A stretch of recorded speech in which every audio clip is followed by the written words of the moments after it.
Buenas noches, gracias por acompañarnos en esta fogata del mitógrafo. Hoy hablaremos acerca de cómo se vivía la religión en la antigua Grecia. Como sabemos, los griegos no vivían su religión a través de una iglesia unificada.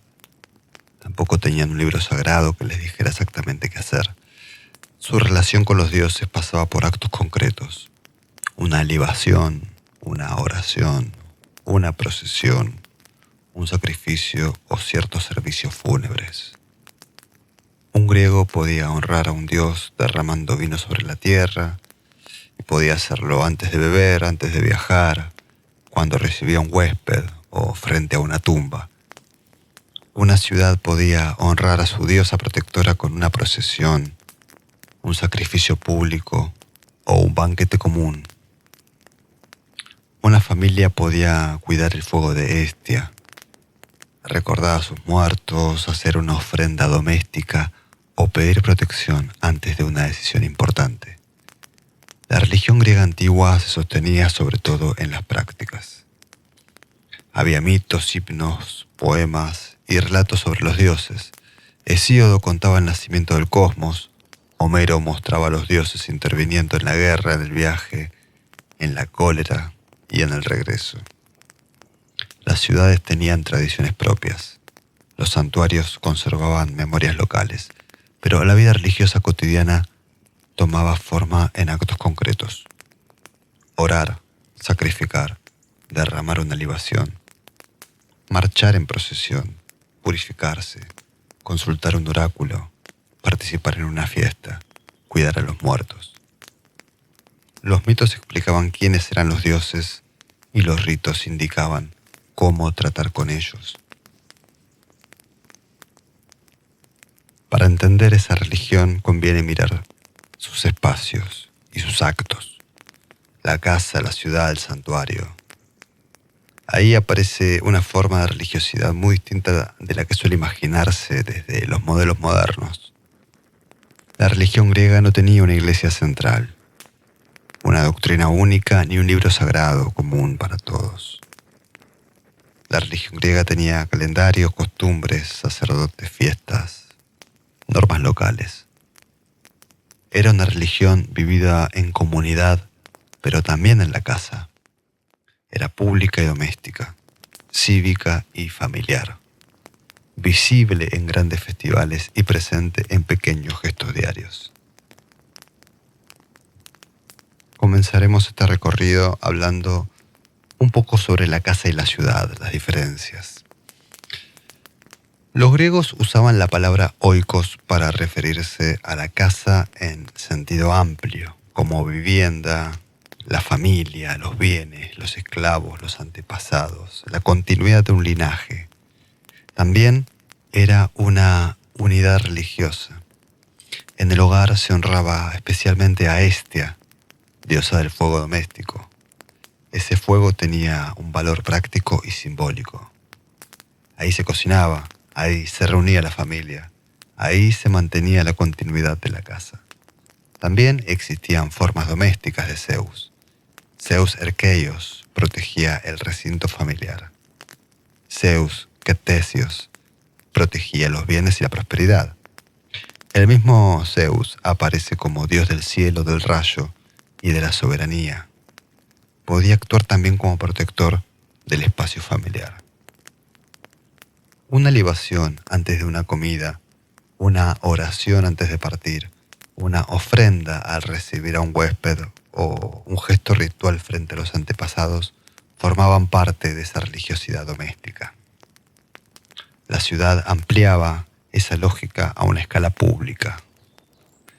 La polis era una comunidad política y religiosa. Tenía territorio, ciudadano, leyes, instituciones, calendarios sagrados y divinidades protectoras.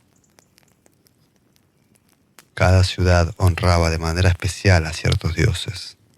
Atenas estaba ligada a Atenea, Delfos a Apolo, Eleusis a Demeter y a Perséfone, y Olimpia, por supuesto, a Zeus.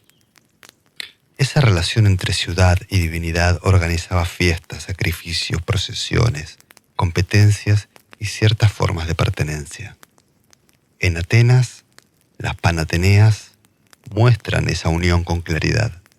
La ciudad entera se presentaba ante Atenea. La procesión avanzaba hacia la Acrópolis. Se ofrecía a la diosa un peplo, una vestidura tejida ritualmente. Había sacrificios, competencias, música y participación de distintos grupos sociales. La fiesta no era solo un homenaje religioso, también mostraba a Atenas ante sí misma. Ordenaba jerarquía, exhibía pertenencias y renovaba el vínculo entre la comunidad y su diosa. Participar en el culto público era una forma concreta de formar parte de la ciudad. Marchar, mirar, ofrecer, recibir una porción de carne sacrificial o asistir a una ceremonia podía expresar pertenencia política y religiosa al mismo tiempo. En la casa y en la polis cambiaban la escala, la autoridad y el espacio, pero al principio era común. Los dioses eran honrados mediante gestos y actos reconocidos por la comunidad. Ahora pasemos a los santuarios, templos y altares. El santuario era un espacio separado para lo sagrado. Podía estar dedicado a un dios, a una diosa, a un héroe o a un conjunto de potencias religiosas. En su interior podía haber témenos, es decir, un recinto delimitado. Un altar, un templo, fuentes, árboles sagrados, estatuas, tesoros, inscripciones y ofrendas. El templo guardaba la presencia simbólica del dios. Allí podía conservarse su estatua, sus objetos sagrados y las riquezas dedicadas al culto. El altar era el lugar activo del rito. En muchos cultos griegos, la ceremonia principal ocurría afuera, al aire libre. El sacrificio se realizaba junto al altar, ante la comunidad y bajo el cielo. Por eso conviene no imaginar el templo griego como una iglesia moderna. El templo no estaba pensado principalmente para reunir fieles en su interior. Su función central era alojar la imagen divina y custodiar objetos sagrados. El rito más importante ocurría afuera. Delfos permite ver la complejidad de un gran santuario. Por ejemplo, allí Apolo recibía sacrificios, ofrendas y consultas.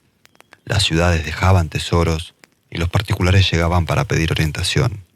Los gobernantes y sus delegaciones acudían antes de decisiones difíciles. Delfos era un santuario panhelénico, que significa que es común a los griegos, a todos los griegos. Su prestigio superaba el marco de la ciudad solamente. Una persona podía llegar a un santuario para pedir ayuda o agradecer un favor, cumplir una promesa, purificarse, consultar un oráculo o dejar una ofrenda. Estas ofrendas también creaban una memoria colectiva, porque en los santuarios se acumulaban armas, vasos, trípodes, coronas, estatuas. Un exvoto era una ofrenda dedicada por agradecimiento, petición o cumplimiento de una promesa. Podía ser humilde o costoso. Un guerrero podía dedicar armas después de una victoria.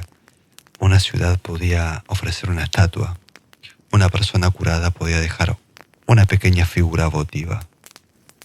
El santuario reunía culto, memoria y comunicación con lo divino.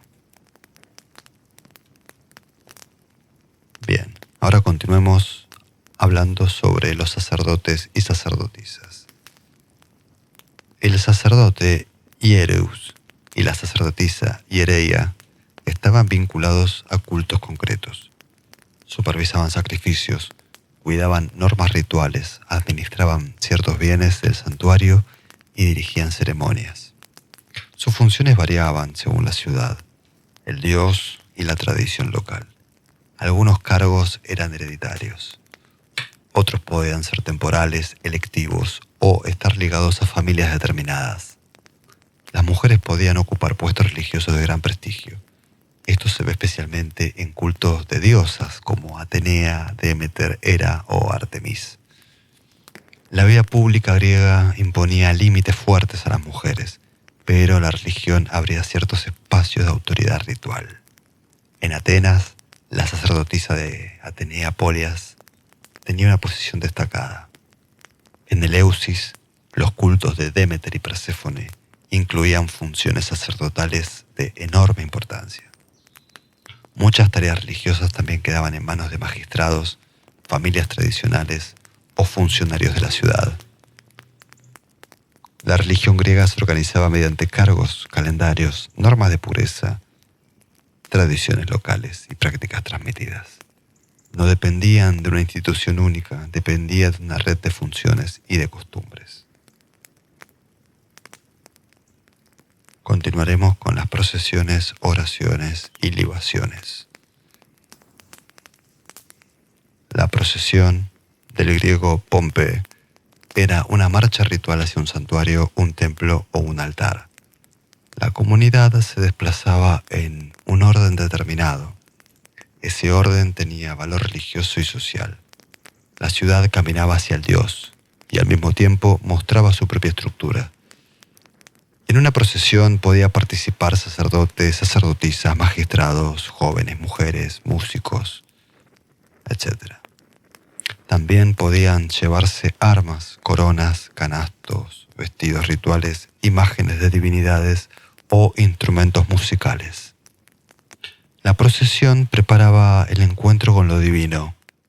En algunos casos, el animal del sacrificio avanzaba junto con la comunidad, adornado con cintas o guirnaldas. Su presencia anunciaba el momento central del rito. Después se pronunciaba la oración. La oración, en griego euché, era una palabra dirigida a la divinidad. El orante invocaba al Dios por su nombre. Podía mencionar sus títulos, sus lugares de culto o los favores recibidos. Luego formulaba una petición, agradecía o comprometía una ofrenda. La oración griega solía tener una estructura reconocible: invocación, recuerdo del vínculo, pedido y ofrenda. En la Ilíada, Crises ruega a Apolo. Después de que Agamenón rechaza devolverle a su hija, Crises invoca al dios, recuerda los honores que le ha ofrecido y formula una petición concreta. La oración no aparece como un grito aislado, aparece dentro de una relación ritual previa. El gesto corporal también importa. Ante los dioses olímpicos asociados al cielo y al orden superior, la orientación podía dirigirse hacia arriba. Ante potencias vinculadas con la tierra, los muertos o el mundo subterráneo, el gesto podía dirigirse hacia abajo. La libación acompañaba muchas oraciones. Una libación era una ofrenda líquida. Consistía en derramar vino, agua, leche, miel o aceite en honor de una divinidad, un héroe o un muerto. Era uno de los gestos religiosos más frecuentes. Podía hacerse en la casa, en un santuario, en una tumba o antes de beber. La espondé era una libación asociada a pactos, banquetes y cultos olímpicos. La choé era una libación vertida por completo, frecuente en contextos funerarios o catónicos. El líquido dejaba de ser solo bebida humana. Una parte pasaba al dios, al héroe o al muerto. Ahora hablaremos del sacrificio animal. Siempre fue considerado uno de los actos centrales de la religión griega. La forma principal se llamaba tisía. Era un sacrificio con banquete. Una parte del animal se ofrecía a los dioses mediante el fuego. Otra parte era consumida por los participantes. Los animales más comunes eran bueyes, ovejas, cabras y cerdos. La elección dependía del dios, del santuario, del tipo de fiesta, del presupuesto y de las normas locales. Un sacrificio podía ser familiar, local o público. En las grandes fiestas, una ciudad podía sacrificar muchos animales. La palabra hecatombe significa literalmente sacrificio de 100 bueyes. El procedimiento del sacrificio era el siguiente. Primero se elegía el animal. debía ser adecuado para la divinidad y estar en buen estado. A veces se lo adornaba con cintas o guirnaldas. Luego llegaba la procesión. El animal avanzaba junto con los participantes hacia el altar, junto con los músicos y los objetos rituales.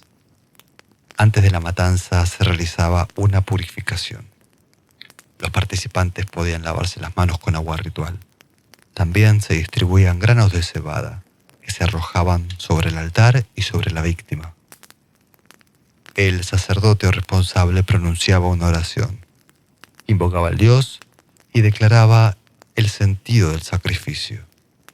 Después se cortaban algunos pelos de la cabeza del animal y se arrojaban al fuego. Luego venía la matanza ritual. La sangre caía sobre el altar o junto a él. Esta sangre expresaba la vida entregada dentro del acto sagrado. El animal era abierto y se le extraían las vísceras, llamadas splancna. Algunas se asaban y se consumían primero por quienes tenían un lugar especial en el rito. Los huesos de los muslos se envolvían en grasa y se quemaban para los dioses. Hesíodo relaciona esta práctica con el mito de Prometeo. En la teogonía, Prometeo divide un buey en dos partes y engaña a Zeus.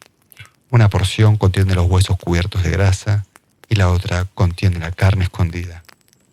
Zeus elige la parte brillante y engañosa. Desde entonces los hombres queman para los dioses los huesos cubiertos de grasa y conservan la carne. El mito explica una práctica ritual.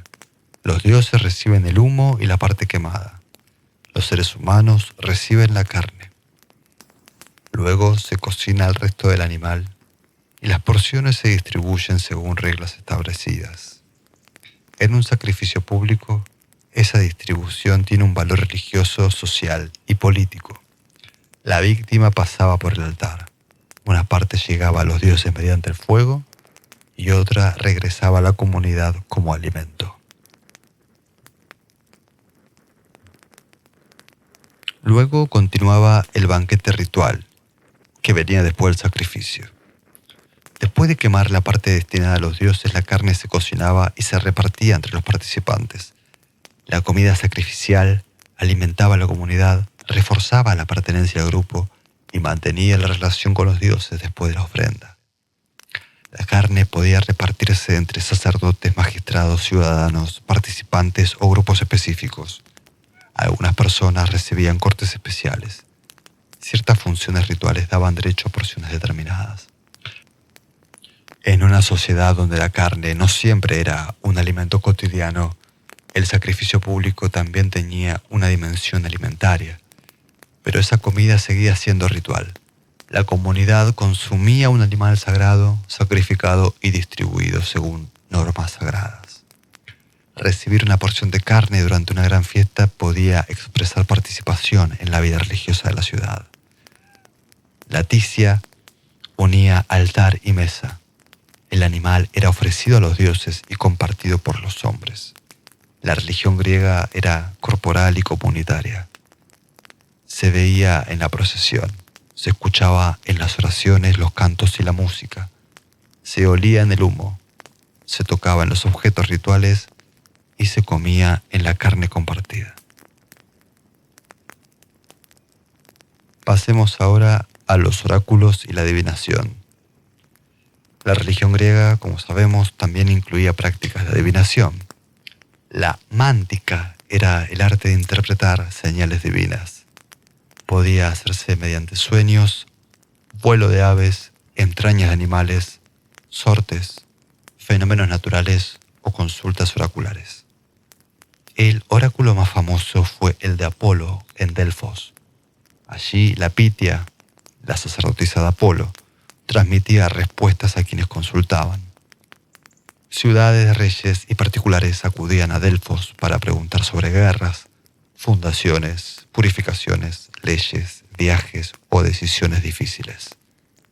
Heródoto conserva muchos episodios donde reyes y ciudades consultan oráculos antes de actuar. El caso más famoso quizás sea Creso, rey de Lidia. Creso consulta a Delfos antes de enfrentar a Persia. recibe una respuesta ambigua. Si cruza el río Jalis, destruirá un gran imperio. Creso interpreta que destruirá al imperio enemigo, pero el imperio destruido termina siendo el suyo propio. El episodio muestra la lógica de la adivinación griega. La respuesta divina podía orientar una decisión, pero exigía interpretación. El error humano seguía siendo posible. Los dioses enviaban señales, los seres humanos debían leerlas. La consulta oracular no eliminaba la incertidumbre, la ordenaba mediante lugares autorizados, especialistas, procedimientos y palabras de doble filo. Ahora continuemos con la purificación y el miasma. Los griegos hablaban de miasma, contaminación ritual. El miasma podía surgir por contacto, por la muerte, por sangre, por parto, por enfermedad o ciertas transgresiones. No era simple suciedad física, tampoco equivalía exactamente a culpa moral en el sentido moderno. Era una condición ritual que alteraba la relación de una persona, una casa o una ciudad con lo sagrado. La purificación podía realizarse con agua, con fuego, con azufre, ramas, sacrificios, baños o expulsiones rituales. Antes de muchos ritos se hacían gestos de limpieza. La persona debía presentarse ante los dioses en una condición adecuada. Heracles ofrece un caso claro. Después de matar a su esposa Mégara y a sus hijos, necesita purificarse. Su crimen produce una mancha ritual que exige tratamiento. En varias tradiciones, sus trabajos y servidumbres aparecen ligados a una necesidad de expiación, purificación y reparación.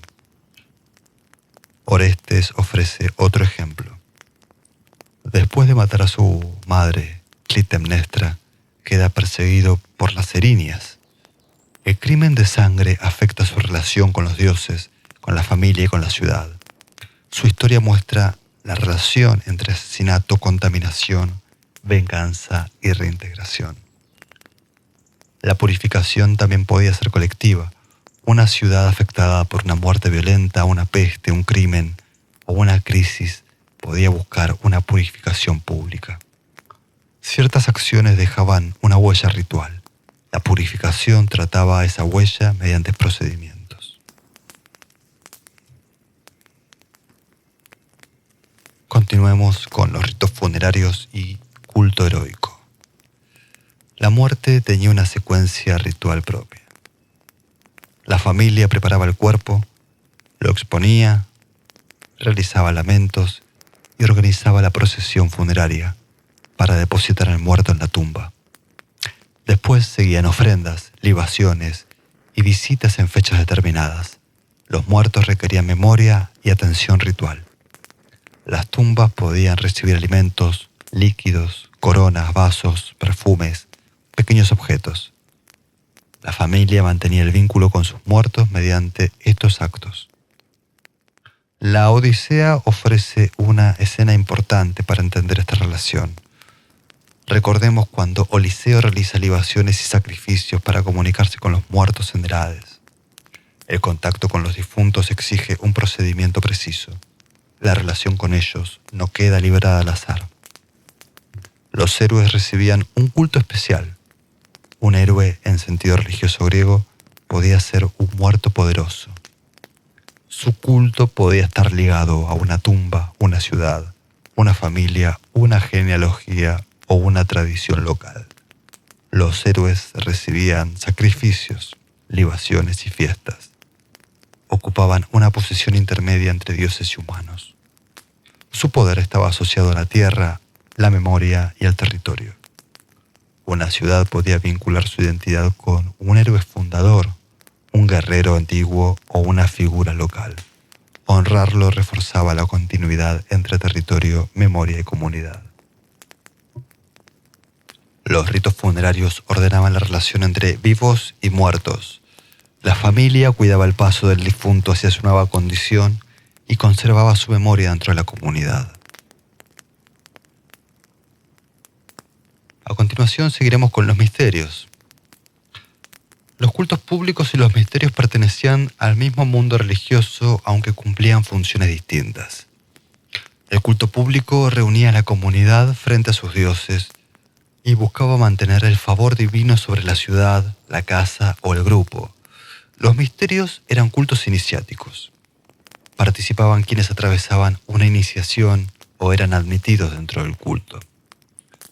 Estaban asociados a purificación, protección, conocimiento religioso y esperanza frente a la muerte. El ejemplo más importante es el de Eleusis, vinculado a Demeter y Perséfone.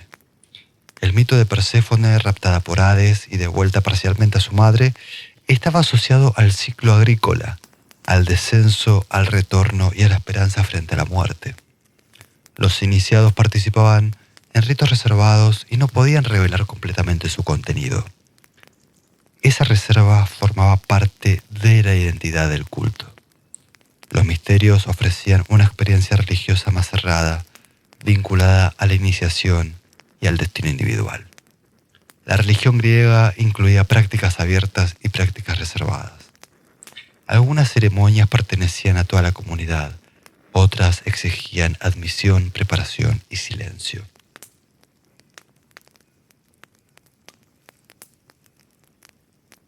La religión en la vida cotidiana. Antes de emprender un viaje, una persona podía hacer una oración o una libación. Una familia podía honrar a sus muertos en la tumba. Una ciudad podía consultar un oráculo antes de una decisión difícil. Un grupo de mujeres podía participar en una fiesta de Demeter. Un ciudadano podía recibir carne durante un sacrificio público. El calendario estaba lleno de días sagrados, fiestas, sacrificios y celebraciones. La vida comunitaria se ordenaba mediante ritmos religiosos. La religiosidad griega era visible. Había altares, templos, estatuas, cantos, fuego, humo, sangre, coronas, objetos dedicados, procesiones y banquetes. También era comunitaria. La ciudad participaba en fiestas públicas. La familia mantenía ritos domésticos. Los grupos locales ofrecían sacrificios, dedicaban objetos y visitaban santuarios. Los dioses no aparecían únicamente en los grandes relatos míticos o en los festivales principales.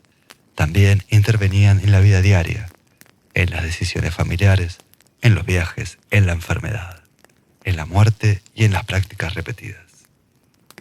La religión griega se practicaba con palabras, gestos, comida, música y objetos y movimiento. Muchas actividades comunes podían incorporarse a una relación ritual con los dioses. A modo de conclusión, podemos decir que estas prácticas de la religión griega aparecen como una religión ritual, cívica y cotidiana. Fue ritual porque el vínculo con los dioses se sostenía mediante actos reconocidos. Sacrificar, ofrecer una libación, rezar, purificarse, marchar en procesión, consultar a un oráculo o cuidar una tumba. La relación con lo divino tomaba forma en actos visibles. Había palabras, objetos, fuego, humo, sangre, movimiento. La religión no quedaba encerrada en una creencia interior. Se hacía, se repetía, se transmitía. El amigo Burkert vio en el sacrificio uno de los centros de este sistema. En la tisía, la muerte del animal no era un hecho aislado, formaba parte de una secuencia que unía altar, fuego, sangre y banquete. El sacrificio comunicaba con los dioses y al mismo tiempo ordenaba la comida de la comunidad. También fue una religión cívica. La polis participaba de manera directa en el culto. Las ciudades tenían calendarios sagrados, fiestas, divinidades protectoras, procesiones y sacrificios públicos. Algunos estudiosos modernos como Bernard, Saint-Amand o Pantel estudiaron esta relación entre religión y ciudad. En la Grecia antigua, el culto no era un adorno de la vida pública, formaba parte de la organización simbólica de la comunidad. Una ciudad se reconocía en sus dioses, en sus fiestas, en sus altares y en sus procesiones. La religión griega también fue cotidiana. El vínculo con los dioses atravesaba la casa, la familia, el viaje, el matrimonio, la enfermedad y la muerte. John Michelson insistió en esta presencia regular de la religión en la vida diaria. Los dioses no aparecían solo en los grandes mitos o en los festivales famosos. También estaban presentes en los gestos pequeños y repetidos. El miasma y la purificación muestran otra dimensión del sistema. El amigo Parker estudió cómo ciertos contactos, muertes o transgresiones podían alterar la relación con lo sagrado. La purificación permite restaurar una condición ritual adecuada. No se trataba simplemente de limpiar el cuerpo, se trataba de recomponer un vínculo. La adivinación muestra una relación distinta con los dioses. Sarah Johnston la estudió como una forma de comunicación con lo divino. Los dioses podían enviar señales, pero esas señales debían interpretarse.